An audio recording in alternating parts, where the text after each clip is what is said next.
बाकी के तीनों मित्र अपने खेत के काम में व्यस्त हो जाते हैं।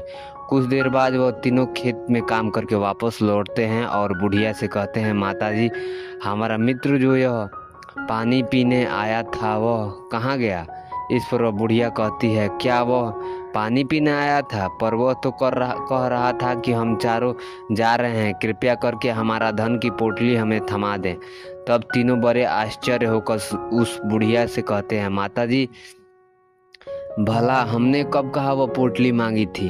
हमें तो प्यास लगी थी, हमने पानी का इशारा किया था। तभी बूढ़ी औरत उन तीनों से कहती है, परंतु अब तो वह पोटली लेकर जा चुका है। तभी वह तीनों मित्र सर पकड़कर रोने लगते हैं और कहते हैं, माता जी, उसमें हमारा सारा कमाया हुआ धन था जो वह अकेले लेकर भाग चुका है। हमने तो आपको कहा था कि जब तक हम चारों एक साथ ना आए तब तक वह पोटली आप किसी को भी ना दें, फिर आपने ऐसा क्यों किया? इसमें आपकी ही गलती है। हमने आपको उस पोटली की हिफाजत करने के लिए दिया था, आपने उसे एक ऐसे आदमी के हाथों में दे दिया जिसने हमारा सारा धन लूट कर लेकर चला गया। हम बर्दाश्त नहीं करेंगे, हम राजा के पास जाएंगे और राजा से आपकी शिकायत करेंगे, न्याय की मांग करेंगे। अब तो इस बात पर राजा के दरबार में पहुंचा तीनों नौजवान न्याय की मांग करने लगे। क्रोधित होकर राजा के दरबार में पहुंच जाते हैं और अपनी सारी समस्या उस राजा को बता देते हैं। जब वह राजा इन नौजवानों की बात को ध्यानपूर्वक सुनता है तो वह तुरंत ही उस बुढ़िया को राज दरबार में पेश होने का आदेश देता है। राजा ने आदेश पर राजा के सैनिक तुरंत ही उस बुढ़िया औरत को राज दरबार में पेश करते हैं और राजा भरी दरबार में उस बूढ़ी औरत को दोषी करार देता है और कहता है, तुम्हें उस पोटली अकेले व्यक्ति को नहीं देनी चाहिए थी। जब तुम्हें उन्होंने कहा था कि जब हम चारों एक साथ आएंगे तभी उस पोटली को देना, तो तुमने उस अकेले को कैसे दे दिया? इसमें तुम्हारी ही गलती है और तुम्हें इसका हर्जाना भरना पड़ेगा, तुम्हें इनका धन लौटाना होगा।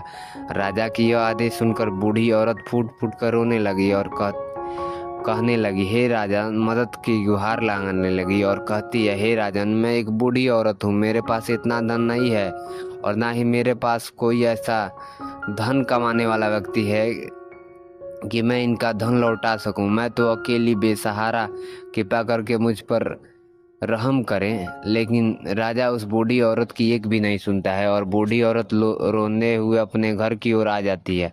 वह सोच रही थी कि आखिर इतना धन कहाँ से लाऊं कि कैसे भी उन लोगों का धन उन्हें लौटा आऊंगी। मेरे पास इतना धन नहीं है, मैं क्या करूं, कैसे करूं, कहाँ से लाऊं इतना धन? यदि मैंने उनका धन नहीं लौटाया तो मुझे राजा मार डालेगा।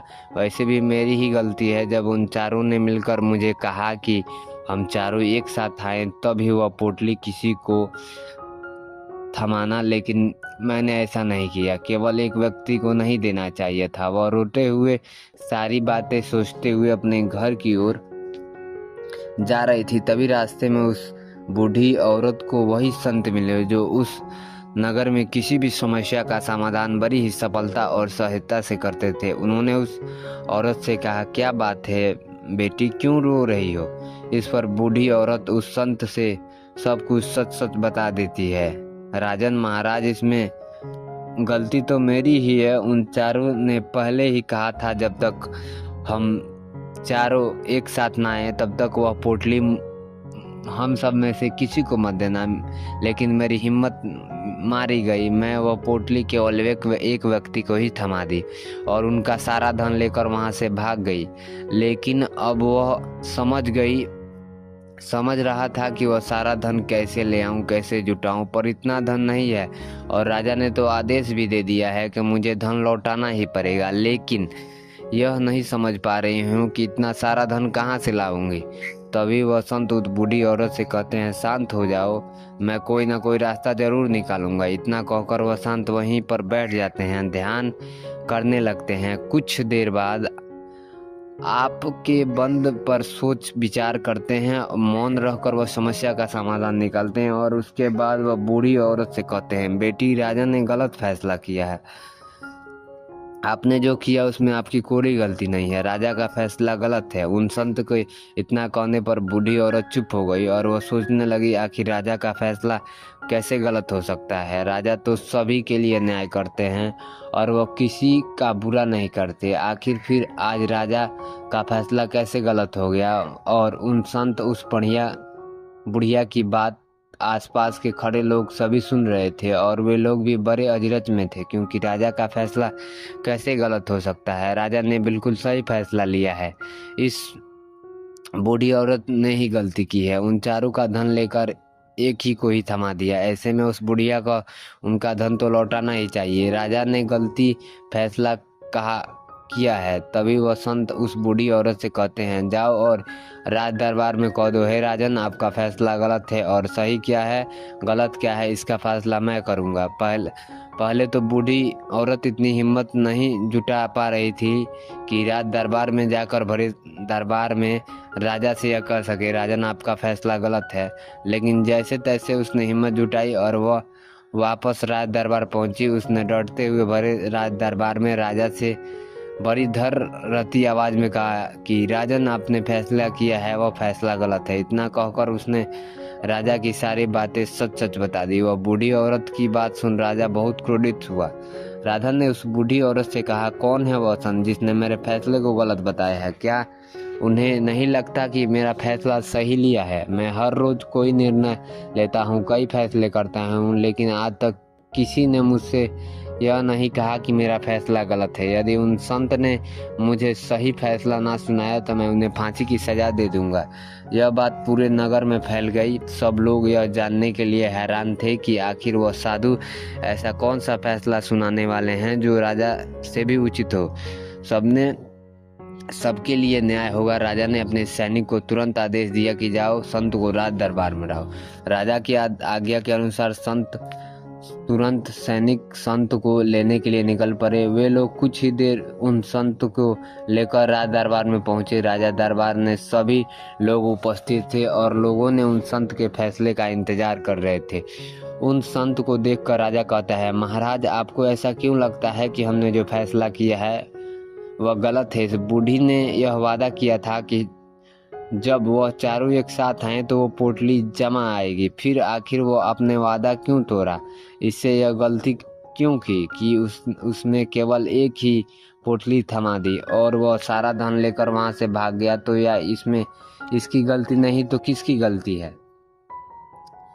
इस पर साधु बड़ी विनम्रता से कहते हैं, हे राजन, यह आपका फैसला था, लेकिन मैंने आपसे कुछ कहना चाहता हूँ। इस पर राजा कहता है, ठीक है, कहिए, क्या कहना चाहते हैं? इस पर साधु बड़ी विनम्रता से कहता है, हे राजन, जैसे कि वादा किया गया था कि पोटली एक साथ उन चारों को ही दी जाएगी, तो अभी तो वो केवल 3 है, चौथा कहाँ है? तो इसलिए कहिए कि वह लोग वहां से वापस जाएं और अपने उस चौथे मित्र को वहां लेकर आए, तभी उनका धन वापस किया जाएगा। और वादा भी ऐसा ही किया गया था कि जब तक चारों लोग एक साथ ना हो तब तक उनका धन नहीं लौटाया जाएगा। और यदि वह बूढ़ी औरत इन तीनों का धन लौटा देती है तो वो बूढ़ी औरत अपने वादा तोड़ देगी। यह सही नहीं है। इसलिए यदि आप चाहते हैं कि इनका धन लौटाया जाए तो पहले इनसे कहिए कि वे लोग जाएं और उस चौथे मित्र को वापस लेकर आए। उस राज दरबार में हर कोई इस बात को सुनकर बहुत खुश हुआ। इसी ने उस संत की बहुत तारीफ की। राजा ने उन संत के इस फैसले को पूरी तरह सहमत दिखाया। राजा तुरंत ही उन संत के सामने सिर झुका लेता है और हाथ जोड़कर कहता है, हे राजन, आपका फैसला इतना सही कैसे हो सकता है? आखिर बात मेरे दिमाग में आई क्यों नहीं? मैंने इस बात को किस तरह से सोचा क्यों नहीं? तभी सभी साधु उस राजा से कहते हैं, हे राजन, आपके पास और भी काम होते हैं, आप दिन भर व्यस्त रहते हैं और आपको जल्दबाजी में फैसले लेने पड़ते हैं। आपने इस मामले में ना समझा, लेकिन देखने में आपकी गलती कर गए। इसमें आपने केवल ऊपरी तौर पर देखा, आपने इसकी गहराई तक जाने का प्रयास नहीं किया। यदि आपने इस मामले की गहराई को देखा होता, समझा होता, तो आप इस नतीजे पर आते कि हम किसी भी मामले की गहराई तक नहीं जाते तब तक उसका समाधान नहीं निकाल सकते। लेकिन हमें भी अधिकांश लोग जो अपने फैसले को लेकर जल्दबाजी करते हैं वो मामला बहुत ही गंभीर हो जाता है। भले ही आपका हक चाहिए, हमारा नाम होना चाहिए, फैसले गलत हों, चक्कर हों, उससे कोई फ़ायदा नहीं होता। लेकिन फैसले लेते समय आध्यात्मिक और गुणवत्ता की गहराई में जाना चाहिए। साधु ने कहा, हे राजन, क्या आपके पास भी दिव्य शक्तियां हैं? मतलब राजा ने कहा, क्या आपके पास भी ऐसी कोई चमत्कारी शक्तियां हैं जिसे आप सवाल करते हैं, जवाब देते हैं, बदले में आपको जवाब देती है, जिसका कारण सटीक और समाधान बता पाते हैं? राजा की यह बात सुनकर सतवंत मुस्कुरा लगे और कहा, राजन से कहते हैं, हिरण्या, यह सवाल मुझे कई लोगों ने पूछा है और मैंने कभी इसका जवाब नहीं दिया, लेकिन आप इस राज्य की राजा हैं, इसलिए मैं आपको इस प्रश्न का उत्तर देता हूँ। आप में कई लोगों ऐसे हैं यहाँ पर जहाँ मेरे पास कोई शक्तियाँ नहीं है। इसमें मैं बात कर सकता हूँ जिससे मैं कोई भी समस्या का समाधान पा सकता हूँ, लेकिन मैं आप लोगों को एक बात सच बता देता हूँ, मेरे पास कोई शक्तियाँ